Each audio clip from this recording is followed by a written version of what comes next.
ವಾಮಾಂಕ ನಮಃ. ಆಯ್ತೀನಪ್ಪ, ಆಯ್ತು. ನಿನ್ ಮನೆಯಲ್ಲೇ ಬಂದಿರ್ತೀನಿ. ಈಗ ಹೇಳು, ಎಷ್ಟು ದಿನ ಇರ್ಬೇಕು ನಿನ್ ಮನೆಯಲ್ಲಿ? ಲಕ್ಷ್ಮಿ ಕೇಳ್ತಿದ್ದಾಳೆ ನಿನ್ನನ್ನ, ಎಷ್ಟು ದಿನ ಇರ್ಬೇಕು ನಿನ್ ಮನೆಯಲ್ಲಿ? ಯಾವಾಗ್ಲೂ ಅಂದ್ರೆ ಅರ್ಥ ಏನು? ಶಾಶ್ವತ ಅಂದ್ರೆ ಅರ್ಥ ಏನು? ಮಹಾಲಕ್ಷ್ಮಿ ಸುಪ್ರಸೀದ ಮಹಾಶಿವೆ ಸ್ವಾಹ. ಓಂ ಶ್ರೀ ಮಹಾಲಕ್ಷ್ಮೇ ನಮಃ.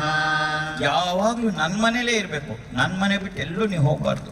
ಅಚಲಾಭವ ಅಚಲಾಭವ ಸಂಪ್ರೀತ್ಯ ಸುಸ್ಥಿರ ಭವ ಮದ್ಗೃಹೇ ಸ್ವಾಹ.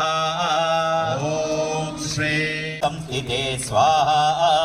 ಓಂ ಶ್ರೀ ಮಹಾಲಕ್ಷ್ಮೇ ನಮಃ.